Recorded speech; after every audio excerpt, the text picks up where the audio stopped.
Good afternoon, everyone, and welcome to Beyond the Frame Live. My name is Dottie San Martin. I'm your host today, and joining me today we have Rosa Katz. Rosa is the Director of Worldwide Training, U.S. Services, and Customer Experiences for QubicaAMF. Welcome, Rosa. Hi, Dottie. Thanks for having me.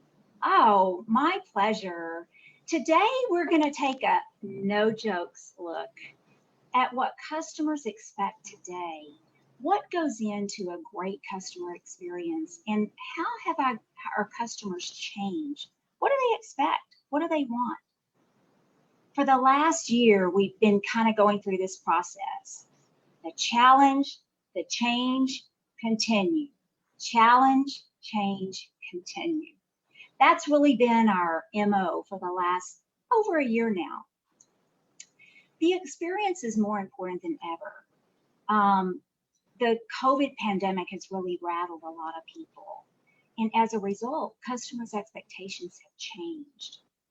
So I'm curious, Rosa, you spend a lot of time on customer experience in your world. How would you define customer experience? Well, Dottie, interesting that you asked that question. I can give you a very clinical answer to that, right? Customer experience is interactions that your customers have with your business, your product, your service throughout their journey. It's essentially what happens from their first touch point or impression through frequency and loyalty. But what we've learned in the past year is that it's really critical to the success of the business. We knew that before. But the past year, when the only thing we really could deliver to our customers was the experience that they were having with us at, during different points of the pandemic, we learned how critical it was to our success. And so really, customer experience is about happy and satisfied customers, right? Happy customers come back. Those customers become frequent customers. Eventually, they become your loyal customers, and they become your regulars. And that translates to dollars. Absolutely, absolutely. And those, and that actually, those customers that don't come back, unfortunately, they also share that experience with other people and let them know why they didn't come back. So the negative impact that a less than stellar experience could have on your center, that there's a lot of impact that it can have. So absolutely. Absolutely. It can benefit your business in a positive or a negative way. Yes, for sure. So what are some of the things that we really need to be mindful of today when it comes to an experience and the customer experience? Well, if you think about it, and I've been giving a lot of thought to, what are customers experience, like what do they expect from the experience today? And we spend a lot of time evaluating that. And fundamentally, customers really want the same thing that they've been asking for the past several years, right? What we learned, through the pandemic is that a lot of the things that they were telling us were important were heightened. And we had to get clever on how to deliver those things. The tools that we were comfortable using before, being able to smile, being able to sort of be within close proximity, those things were taken away from us. And so we had to identify new ways to still deliver a great experience without having the tools that we were used to utilizing before. If you think about it, what customers have been telling us for a few years, they still want personalized experiences, right? So they want to be in control of their experience. And God knows that in the past year, they've been given the opportunity to really be in control of, how they've been interacting with businesses. So customers expect a high degree of personalization. One of the things that I talk about a lot is that customers right now, they're really experiencing, here we are a year in, and they're really experiencing COVID fatigue. Yes. They're tired of putting their life on hold. They're tired of being locked away. They're tired of staying home. They're tired that they can't connect with family and friends. And they're just tired of things not being the way it was a year ago. So they're really ready to get back to life as usual. Even things like they're tired of things taking longer than normal, right? We spent the past year and something that should take a short amount of time to arrive, an Amazon delivery that's supposed to come tomorrow arrives in 5 days, and we've been flexible all along the way. So I think one of the new things customers are ready for and looking for is quick response and resolution, right? They want answers to their questions quickly. They want their issues resolved quickly and efficiently. They want to interact with you. They don't want you to take a day or two to answer them. They want an answer within an hour. And you know, you said earlier that some of these things have been the expectation all along, but just has, you know, it's been accelerated, and that is definitely one of those things. You know, that's always been an expectation of people, but now that's really, they've zoomed in on that, and it's a lot more important today than it was a year from today. Absolutely, because we took away, for lack of a better way to say it, we took away the human interaction, which oftentimes has compensated for those things. And so when you're having an interaction and it's pleasant and the person is smiling, you're more flexible, you're more patient, you're more understanding. And as a result, you know, when you lose that, we have to rely on the other pieces. And so they became heightened to the things that were important before. But human touch is important in customer expectation, and it's more about being empathetic and understanding. And that's a big part of delivering a great experience. We are, you know, we're all kind of feeling, we've all been in this together. You know, you and I talked about this a little bit ago, Dottie, but we've all been in this together, and our consumers, they really rallied behind local businesses.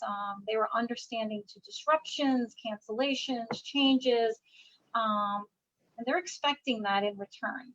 They're expecting that we are flexible and understanding, and that we care and value them as someone who frequents our business and as a consumer. And knowing that they're important to the business is something that's, you know, that's really important to our customers these days. They want to feel valued. And I think the pandemic has really, you know, like you said, it's forced us to step back and to look at our businesses and implement some changes that, you know, if the pandemic had not hit, eventually we would have gotten around to making some of these changes. We would have heightened our cleaning procedures, and we would have learned that we maybe need to be a little bit more flexible with our refund policy on events and things along those lines. But the takeaway from the pandemic, the one silver lining, if you will, that we can get out of the pandemic is that it has really accelerated what we would have looked at anyway. We would have eventually learned about some of these things because our customers are always changing. Our customers' needs are always changing. So in reality, the pandemic has shown us the real need to evaluate who is your customer. What do they need? What do they want? Absolutely. We have to know what they want before we can ever exceed those expectations. And so I think the pandemic, the customer wanted to know that they were safe. It was clean. It was safe. It was okay. You know, it wasn't going to be a risk for them to come into our facility. So I'm hoping that coming out of the pandemic as we are, we will take the things that we've learned from the pandemic and utilize them from this point forward. Absolutely. And, you know, human nature, pandemic didn't create human nature to change. So it hasn't changed. At the end of the day, consumers are going to give their business where they feel valued and they feel most comfortable. And so while we've had to get clever and creative and deliver things differently, at the end of the day, I just want to go to a place where I think they value me and I'm comfortable and I know that I'm going to have the same consistent experience every time I go there. You're right. And you mentioned early on the show that one of the things that was really important to customers is personalization. They want to be able to feel that they have an experience that's tailored just to them. Everybody likes to feel like they're the most important customer there is. And in essence, that's the way we want our customers to feel. We want them to feel like they are our only customer and our attention is focused on them. And I think that, being able to create that personal experience in a non-social world as we are today has changed. But, the fact that we're wearing a mask doesn't give us permission to not smile because our mouth is covered up. I think, just being mindful of the fact that customers do want a very personal experience and they do want that social connection. We just have to think about how can we do that within the parameters that we currently have today. And those customers that are really delivering upon those things are the customers that, that they're just doing a phenomenal business right now. Customers are coming out. They know the place is nice and clean and fun and happy, and the staff is helpful and they're pleasant. And guess what? They call me by my name when I walk in the door. That's something very personal that you can do, whether you're wearing a mask or you're not wearing a mask. Absolutely. And, we think about service always being delivered through a smile, and that's absolutely important, but it's about that positive emotional connection, right? About that feeling, the Maya Angelou quote of like, long after they forget what you said or what you did, but they remember how you made them feel. And the pandemic forced us to really go contactless, right? So much is contactless, self-service, less human-to-human interaction. And so how do we establish that relationship? It's really in the human interaction, and it's in building trust. So when you talked about ensuring safe environments and environments that are healthy and safe and fun, that's about building trust. And, those experiences get built from those interactions, right? We build trust with a brand from those experiences, and those experiences is what creates people to want to go back and frequent those businesses again, and what creates word of mouth. So far beyond your advertising, the experience that they're having when they're in your building is doing more selling than your advertising is. Absolutely. I want to do a quick shout out to one of our viewers who says, hi, Rosa. Hi, Dottie. Hi, Mike Eaton. Thanks for joining in. Hey, Mike. Rosa, that brings up another point. There's so many advantages to delivering what I call an over-the-top experience, or, some people call them Insta-worthy experiences, an experience that people want to tweet about. They want to post on Instagram. Right.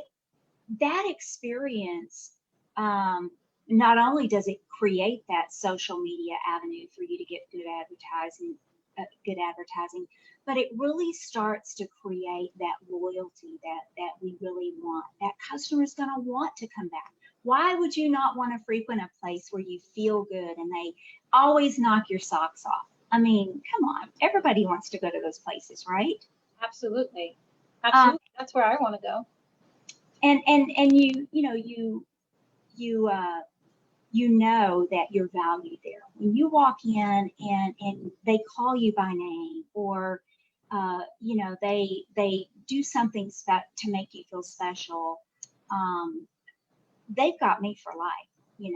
It's the little things like that make a big difference. Oh, absolutely. I mean, as I was mentioning earlier, I mean, when I walk into a place and I feel like family, I feel like they know me, and they don't. They recognize my face, but they don't, but they make me feel that way. I'm coming back there, and that's the place I'm going to think about when I'm thinking about where we're going to go, where, shall we go get something to eat, or, let's go out and do something this weekend. I'm going to think about those places that when I walk in, they make me feel that way. Yes, you're so right. You're so right. So, you know, we talk a lot about the needs of the customers and having to understand the needs before we can deliver upon those needs. And I'm sure that brings up some questions in our viewers' eyes. How do we find out those needs? How do you go about finding that out? Well, so I always talk about this. You have to consider that you're a consumer first, right? So what's important to you? What's important in your interactions? What's important in your buying experiences? Where do you go back and why?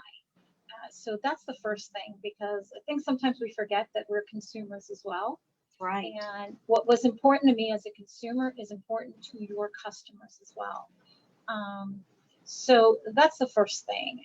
And the second thing is you have to ask and you have to listen, because your customers, they will tell you, and they are telling you. They're communicating it with you. They're sharing with you what they like, what they don't like, what they desire, what was important to them. You have to pay attention to those things. Of course, you can watch what's happening in the market and with trends, but everyone was sort of thrust into this environment at the same time, and everyone has sort of had to reinvent their experience. So how are you standing out? First thing you can do, because they already told us this, right? They've already said personalized experiences. Well, how do you know how to create that personalized experience if you're not asking and you're not listening? That's right. So that's a big part. And then, like I said, experiencing.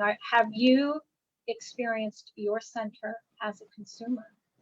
And we talk a lot about this, but now post-pandemic, do you know what the experience is like when you walk into your building? Do you know what the customer is seeing? Are you aware of what it feels like to be a customer in your facility? That is so true, and that's something that we should make time out of our schedules to do that. You know, visit your center from a customer standpoint. Yeah. The other thing that I think is very, very interesting is, you know, bowling has always been a very social activity. And the fact that the pandemic came and we did a great job of talking about the things that we were doing for your customer safety and stuff. I think that people coming back into our center, it was very easy for them, because bowling has always been that type of activity where you walk in and you feel like this is family. We've established that rapport from the get-go with our customers, and I think coming back, once you know they see now we're safe, we're clean. Golly, I never knew that all of this went into the cleanliness of my experience, and we are seeing that those people are coming back with no questions asked. We are so ready to come back, and that's the results that we're seeing in many of our locations, and even different people that have been on our Beyond the Frame show. So that's very promising for us as an industry. And I think that going forward, we're just going to continue to grow and grow, provided we keep that message going. You know, we continue to deliver on the things that are important, and we don't slack off just because we're getting business back through the door. Absolutely, Dottie. That's spot on. And you know, something that I think we learned is that our customers are more flexible than we think. They'll accept change much faster than we think. They're going to be way more open to alternatives. That's right. New ways of doing business. And so if you're, you know, evaluating your business and saying, hey, could we try it this way? I think we learned this year that our customers are going to let us do it. They're going to be flexible to it, because we often kind of get into the place where we get nervous to make a change because we think our customers won't like it. And so we implement the change very, you know, very slowly, and we make the changes very small. But I think the pandemic showed us that they're willing to kind of give something different a try. If you introduce it that way and you let them know that the experience will be the same, you're just trying to create a better environment for them, a better experience. Right, and they're also, our customers are mindful that centers had to be closed for an extended period of time, and they are understanding. They know that it had an impact on their business, and they're understanding of that. And you know, I go back to really transparency. When you are upfront and honest, and you are speaking from the heart to your customers, and this kind of goes back to that very personal touch that you have, that means a lot for the customer. And so if now is the time that you decide to implement going from game bowling to time bowling on certain nights, or just as a whole, now might be a good time to look at it, because customers embrace change right now. They're very forgiving of things. And so I think that's, you know, something to be very mindful of. And just as the customer is very flexible, we also need to be flexible, more flexible than we've been in the past. It was very easy to have very rigid policies and stick to them, because you know what? That's the way it's been from day one. That's the way it's been for years. We're not going to change. Let's soften up just a little bit. Let's think about this before we make that decision. Absolutely. And I know, even, you know, we go back to the conversation of being a consumer yourself. I know that the businesses that are being flexible with understanding and showing empathy and understanding in their policies, they're going to keep my business. I'm going to continue to go back to them, because I get the feeling that they value me as a customer and not just as a dollar sign. There you go. So that's exactly how loyalty is built, by just that.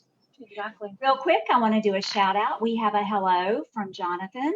Hi, Jonathan. Thanks for joining us today. Hey, Jonathan.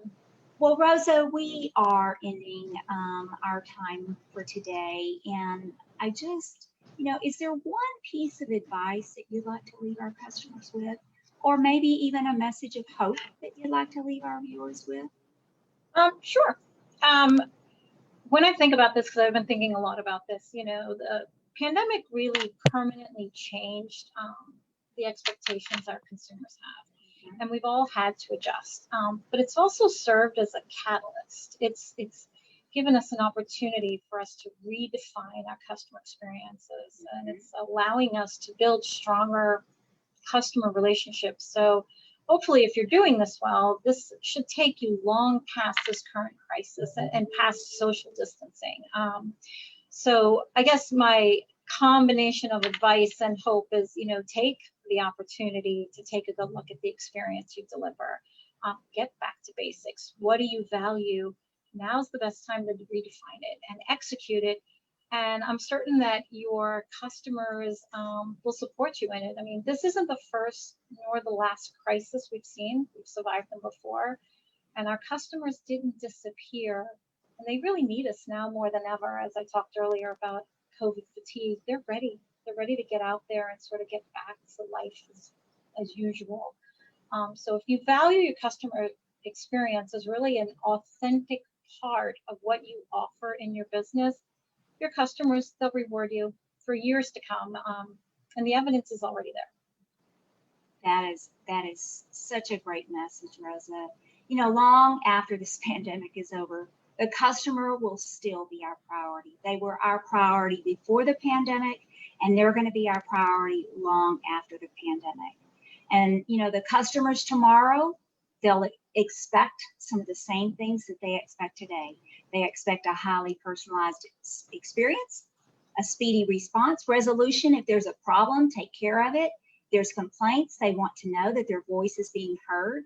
They want to have that human touch. And, you know, the other thing is that we didn't really touch on was that they want to be able to do business with us when they're ready. So that's something else to be mindful of. That's right. Rosa, thank you so much for joining us today. You've had so many great things to bring to our attention. And we really appreciate you being here. Well, thanks for having me. Like I said, after a year of being behind the scenes, it's kind of fun to be in front of the camera. It absolutely is. And you know, we have another great show planned for next week. Next Thursday, the 8th at 3 o'clock Eastern Time. We're going to have Miss New Mexico, Emmy-nominated journalist, and CW39 anchor Sharon Melton. and she's going to share with us the power of good communication and positivity. So I know everybody's going to want to join that show. I think that it's going to leave us all with a really good feeling. And she is just such a very positive person herself. So make plans now to join us for that show next Thursday at 3 o'clock. Again, Rosa, thank you for joining us. Viewers, thanks for joining us today, and we look forward to seeing you next week on Beyond the Frame Live. Thanks, everyone.